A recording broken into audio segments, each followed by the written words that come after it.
दोस्तों नमस्कार। हम आपके प्रॉमिस के अनुसार आज फिर 69th बीपीएससी मेंस का सवाल हम आपके सामने लेके हाजिर हैं। हम आपसे ये जो सवाल है इसका डिस्कशन हम आपके सामने कर चुके हैं। चंपारण नील आंदोलन, भारतीय राष्ट्रीय कांग्रेस। तो इसी सिलसिले में ये सवाल था कि प्राचीन काल से बिहार शिक्षा और अध्यात्म का केंद्र रहा है। तो बीपीएससी अगर मेंस का आप सवाल देखेंगे, मेंस का क्वेश्चन अगर आप देखेंगे प्रीवियस ईयर, तो उसमें आधुनिक शिक्षा को लेके काफ़ी सारा सवाल पूछा है कि बिहार में पाश्चात्य शिक्षा के विकास का व्याख्या कीजिए, विश्लेषण कीजिए या बताइए। पाश्चात्य शिक्षा को लेके कई सवाल बीपीएससी में पूछा गया है। लगातार 1 साल 2 साल लगातार लगातार सवाल पूछा जा रहा है। तो उसी सिलसिले में आज हम इस सवाल को डिस्कस करने वाले हैं आपके सामने कि प्राचीन काल से बिहार शिक्षा, इसका हम भूमिका क्या लिखेंगे, इसका हम बॉडी क्या लिखेंगे और इसका फिर हम कंक्लूजन क्या लिखेंगे, क्या निष्कर्ष में हमें सुझाव देना पड़ेगा या क्या देना पड़ेगा, उसी पे हम चर्चा करने के लिए आपके सामने हाजिर हैं। तो आइए, हमने जिसे कहा कि पहले इस क्वेश्चन हम क्या करते हैं, तोड़ते हैं, तोड़ने का प्रयास करते हैं। तो पहला क्या है, प्राचीन काल से, तो पहला सेगमेंट हो गया। दूसरा बिहार, तीसरा शिक्षा और अध्यात्म, शिक्षा और अध्यात्म का केंद्र रहा है, ये तीसरा हो गया। और चौथा इसकी विस्तृत व्याख्या कीजिए, ये चौथा सेगमेंट हो गया। ठीक है। अब देखिए, आप कहेंगे सर ये बिहार को आप क्यों अलग सेगमेंट बना लिए। हम बिहार को इसलिए अलग सेगमेंट बना लिए, हो सकता है ये क्वेश्चन अगर आप यूपीएससी में लिख रहे हो यहाँ बिहार की जगह भारत दे दे कि प्राचीन काल से भारत शिक्षा और अध्यात्म का एक केंद्र रहा है, इसकी विस्तृत व्याख्या कीजिए। तो ये बीपीएससी में पूछा गया तो वो बिहार दे दिया। हो सकता है बीपीएससी में ही बिहार की जगह उत्तर भारत लिख दे, कि बीपीएससी में ही ये सवाल या तो भारत लिख दे या नहीं तो उत्तर भारत लिख दे। क्योंकि ये देखिए यहाँ पे जो ठीक उसके ऊपर सवाल है कि प्राचीन काल में पूर्वी भारत के गुफा चित्र सवाल है। तो हमने इसलिए बिहार एक सेगमेंट बनाया कि हमने आपसे कहा कि कंटेंट कम होना चाहिए था और उसका उपयोग करना आप सीखिए। तो यहाँ पे है प्राचीन काल। अब हो सकता है प्राचीन काल की जगह यहाँ पे दे दे आधुनिक काल, ये भी तो हो सकता है। हमने कहा आपसे कि क्वेश्चन जो है पाश्चात्य शिक्षा पे बीपीएससी लगातार पूछ रहा है। जैसे 1913 से 1947 तक शिक्षा का विकास बताइए, या 1857 से या 58 से 1947 तक शिक्षा के विकास को बताइए, या तकनीकी शिक्षा के विकास का विश्लेषण कीजिए। बिहार में इस तरह के सवाल नए नहीं है, बिहार में इस तरह के कई सारे सवाल पूछे गए हैं। तो देखिए क्या हुआ, तो जब ये जो हमारा टाइम पीरियड है, ये कौन सा टाइम पीरियड है, आधुनिक काल का है।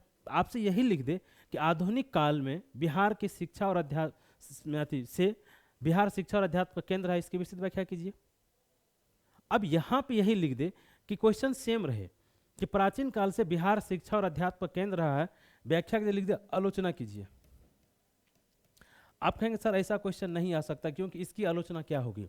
आप जाके देखिएगा आधुनिक भारत जो बिहार का सेक्शन आता है वहाँ पे क्वेश्चन पूछा है कि वीर कुंवर सिंह के योगदानों का आलोचना कीजिए। तो बताइए वीर कुंवर सिंह हमारे बिहार के इतने प्रोमिनेंट महान नेता रहे थे, क्रांतिकारी नेता थे, और उनके कहा जाए उनके योगदानों का आलोचना कीजिए। और हम आपसे बता रहे क्वेश्चन आलोचना, अब देखिए यही पे क्या है, भारतीय राष्ट्रीय कांग्रेस का आंदोलन उदारवादी चरण के योगदान का आलोचनात्मक परीक्षण कीजिए। तो क्वेश्चन अलग बन गया ना, कि नहीं बन गया। तो ऐसे ही आप एक क्वेश्चन से कई सारे क्वेश्चन बनाते हैं और एक ही कंटेंट का कई कंटेंट में आप कई क्वेश्चन उसका उपयोग करते हैं। लेकिन फिर हम कह रहे हैं कि ये फर्जी मॉडल उत्तर से नहीं होगा।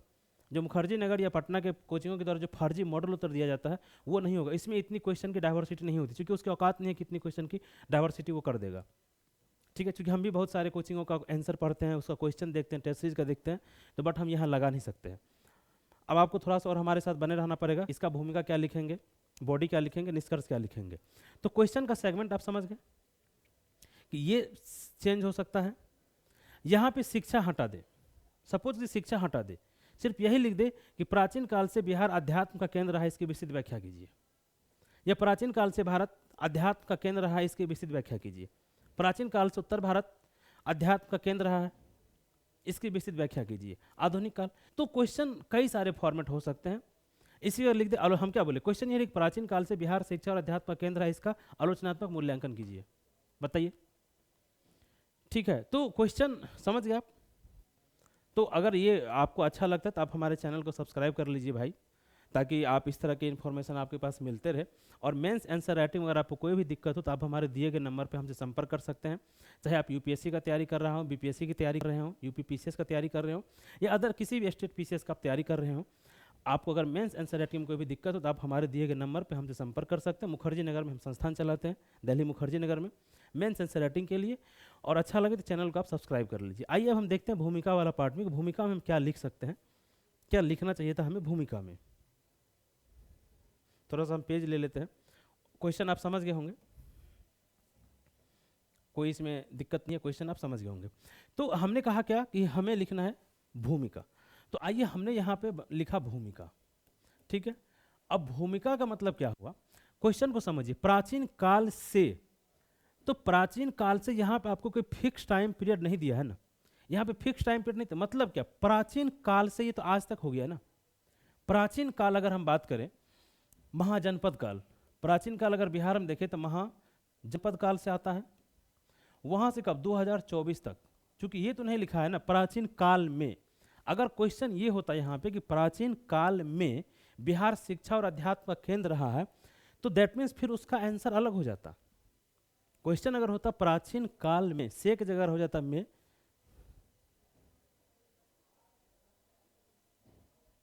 ठीक है, से की जगह अगर होता में, तो क्वेश्चन अलग हो जाता।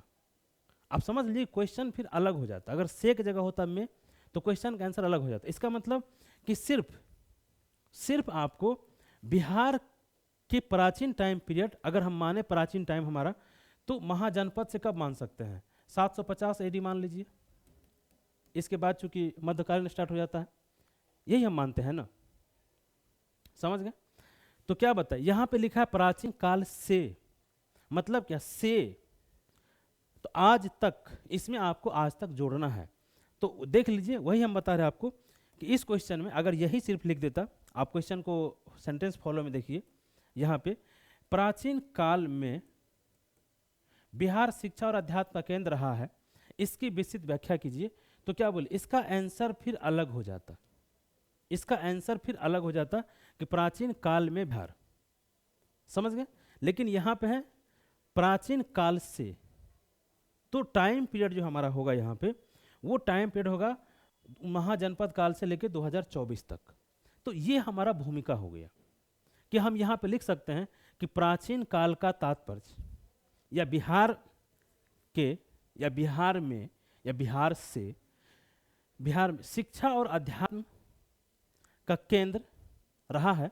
तो बिहार के शिक्षा और अध्यात्म के प्राचीन काल से हमारा तात्पर्य है कि महाजनपद के उदय से, महाजनपद के उदय से, एडी ईस्वी अगर आपको याद हो तो दे दीजिए, वर्तमान समय तक बिहार शिक्षा और अध्यात्म का केंद्र रहा है।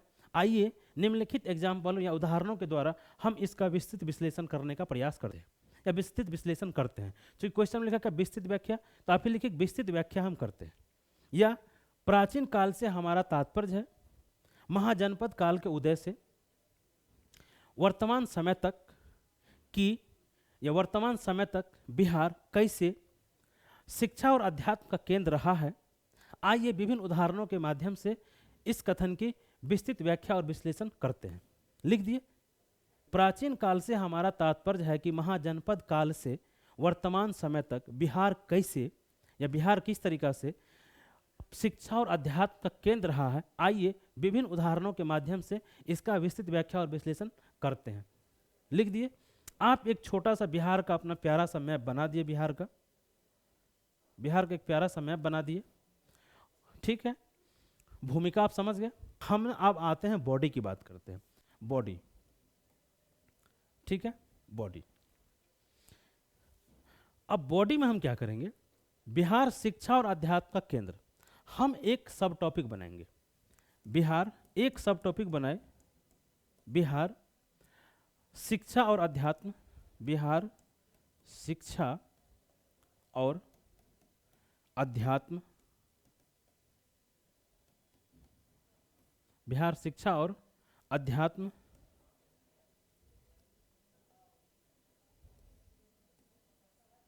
का केंद्र, ये लिख दिया। और इसको हम क्या किए, अंडरलाइन कर दिए, ठीक है, एक सब हेडिंग बनाए और हम इसको अंडरलाइन कर दिए, समझ गए। अंडरलाइन करने के बाद पहला पॉइंट, दूसरा पॉइंट या दूसरा पैराग्राफ, तीसरा, जैसे भी आपको लिखना हो, चौथा, पांचवा, छठा, सातवां, जितना पॉइंट आपको याद आ रहा है आप लिखना शुरू कर दीजिए।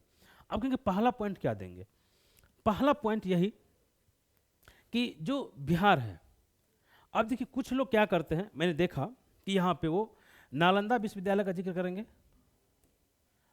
सही भी है, विक्रमशिला का जिक्र करेंगे, बिल्कुल सही है, औदंतपुरी विश्वविद्यालय था, बिल्कुल सही है, इस सब का जिक्र होगा। लेकिन इससे पहले आप उठाइए, जब महाजनपद काल में भगवान बुद्ध और महावीर जी जब अपने यात्रा के दौरान जो शिक्षा दिए थे, तो वो भी तो क्या था, वो शिक्षा और अध्यात्म ही था ना, कि नहीं था। बिहार में विभिन्न प्रकार के शासकों ने राजवंश किया।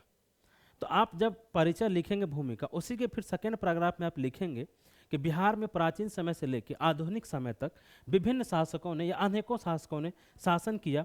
उदाहरण जैसे पहले हर्यक वंश था, फिर शिशुनाग वंश था, फिर नंद वंश था, नंद वंश के बाद आता है मौर्य वंश, शुंग वंश, कर्ण वंश, और उसके बाद गुप्त वंश।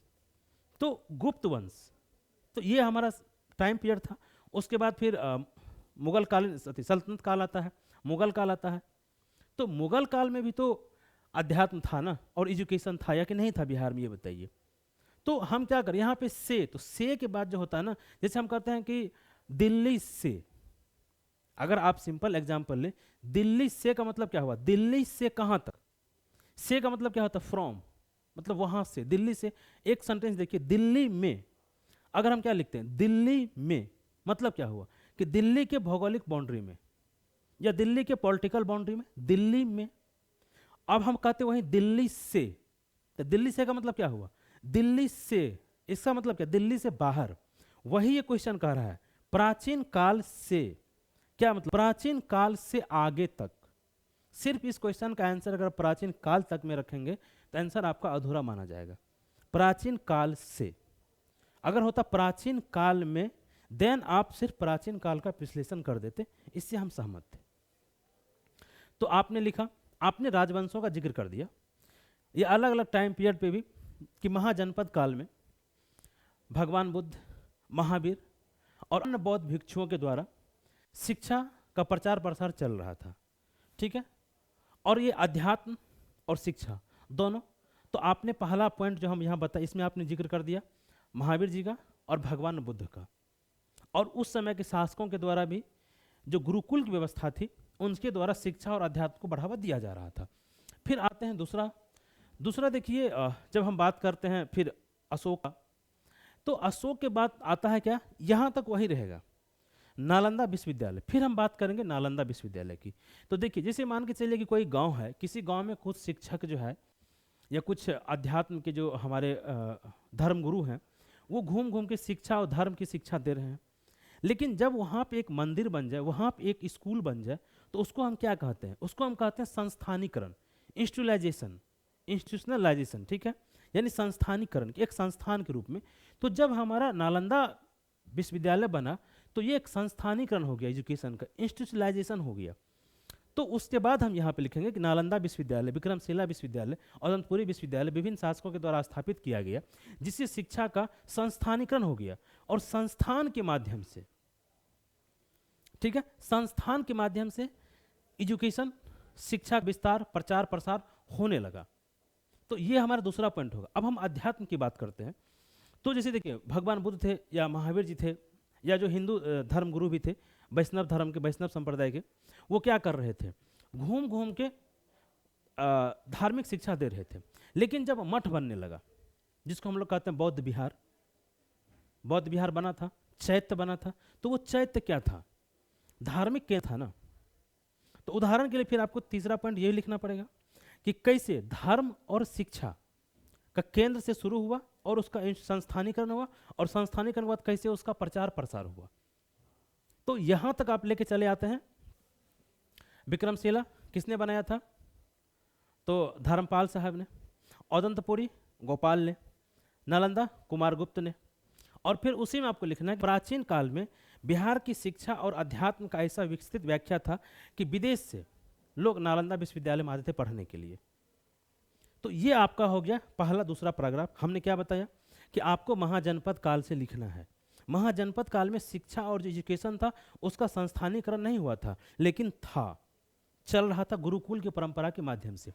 फिर संस्थानीकरण हो गया नालंदा विश्वविद्यालय के द्वारा, बौद्ध मठ बने, स्तूप बने, बिहार बने। इनसे क्या हुआ, जो हमारा अध्यात्म था, अध्यात्म का विस्तार हुआ। अब हम आते हैं मध्यकालीन पे। ठीक इसी तरह मध्यकालीन के बारे में आपको लिखना है कि देखिए, अब जैसे मुस्लिम धर्म का विकास हुआ, तो क्या मुस्लिम धर्म अध्यात्म नहीं है क्या? ये बताइए। भारत, जैसे आप अगर सिर्फ प्राचीन काल में लिखेंगे तो भारत के इतिहास या बिहार के इतिहास में प्राचीन काल में कोई मुस्लिम नहीं है, लेकिन आपका धर्म, आपका जो संविधान है इसमें, वो धर्म निरपेक्षता सेकुलर संविधान है। तो क्या उसके बाद मुस्लिम धर्म आया कि नहीं आया? मुस्लिम धर्म गुरुओं ने अपने धर्म का प्रचार प्रसार बिहार में किया। मुस्लिम शिक्षा का प्रसार, जैसे उर्दू का प्रसार, फारसी का प्रसार, तो शिक्षा का प्रसार हुआ। तो फिर आपको मेडिवल पीरियड का लिख देना है, मुगल काल में जो प्रसार हुआ उसको लिख देना है। और तीसरा सेगमेंट जब आप बनाएंगे तो आधुनिक काल का, जो अंग्रेज के टाइम, अंग्रेज के टाइम पे आया तो क्या हुआ, ईसाई धर्म का प्रचार प्रसार हुआ। तो क्या ईसाई धर्म अध्यात्म नहीं है क्या? पटना में चर्च है, कितने नामी चर्च है। जब हम उसका जिक्र करते हैं पीटी में पूछा जाता है, पीटी में कई बार पूछा गया है ना, कि नहीं पूछा गया, बिहार की पीसीएस की पीटी में पूछा गया है कि सबसे पुराना चर्च कौन सा है। तो जब चर्च आया तो क्या हुआ, ये अध्यात्म का विकास हुआ।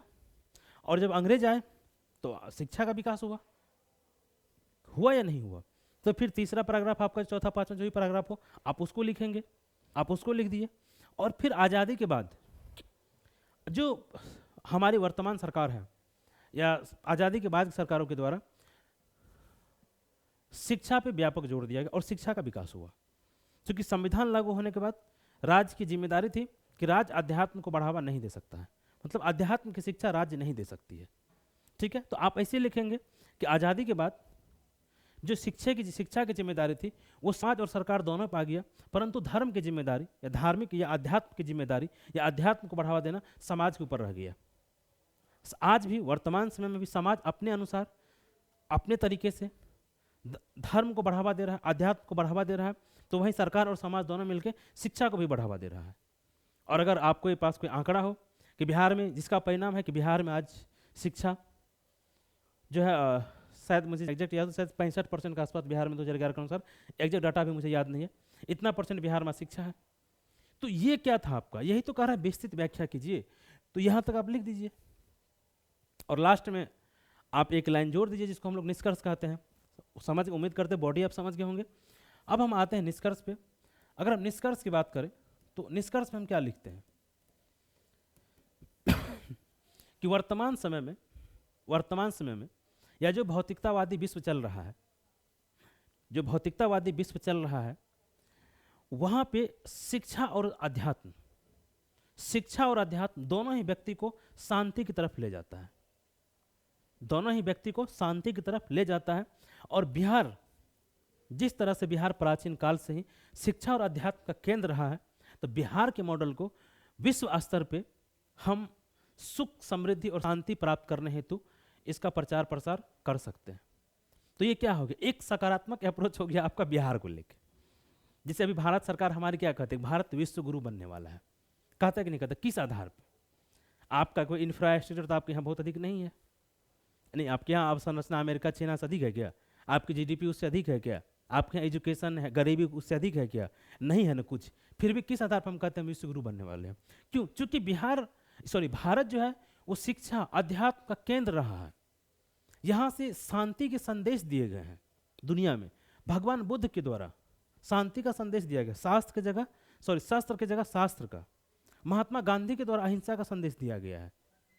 इसीलिए तो हम कहते हैं ना कि भारत विश्व गुरु बन रहा है। हम अपने अध्यात्म के कारण, हम अपनी सहनशीलता के कारण, ये कि भारत विविधताओं का देश है। तो यही हम कह रहे हैं कि जिस तरीका से, तो आपका निष्कर्ष यही होना चाहिए था कि भौतिकतावादी दुनिया में, एक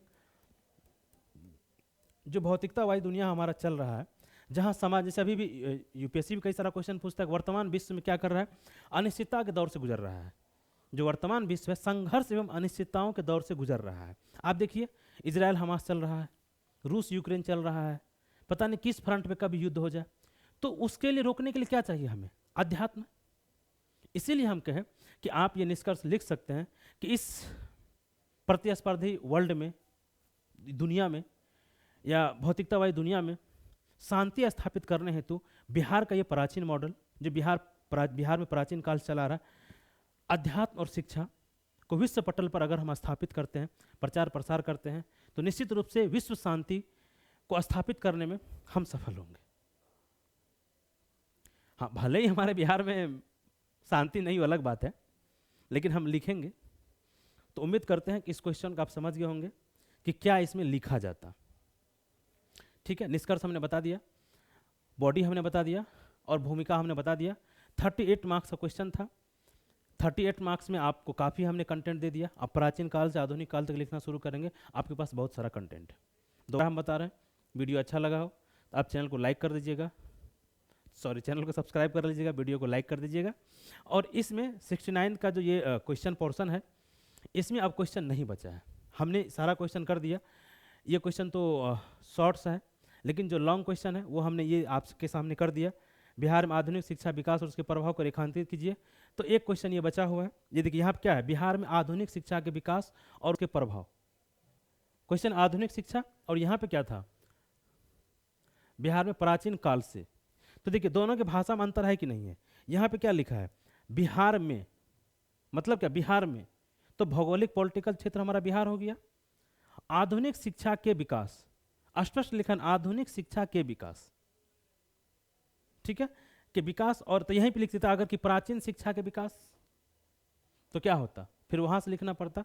तो क्वेश्चन में थोड़ा सा यहाँ पे देखिए क्या दिया है कि टाइम फ्रेम चेंज कर दिया है और यहाँ पे थोड़ा सा चेंज कर दिया है। तो एक ये क्वेश्चन बचा हुआ है, बाकी हम ये करवा चुके हैं। लैंगिक रूढ़िवादिता भारत शासन व्यवस्था में, ये तो करंट क्वेश्चन था, ये हम करवा चुके हैं, इसकी कोई मतलब नहीं बनता। निर्यात पॉलिसी ये फिर पूछेगा नहीं। और मणिपुर संकट, तो इधर करंट का सवाल है, और करंट के सवाल के बाद आपका फिर G20 नहीं रिपीट होने वाला है, UCC भी रिपीट नहीं होने वाला है।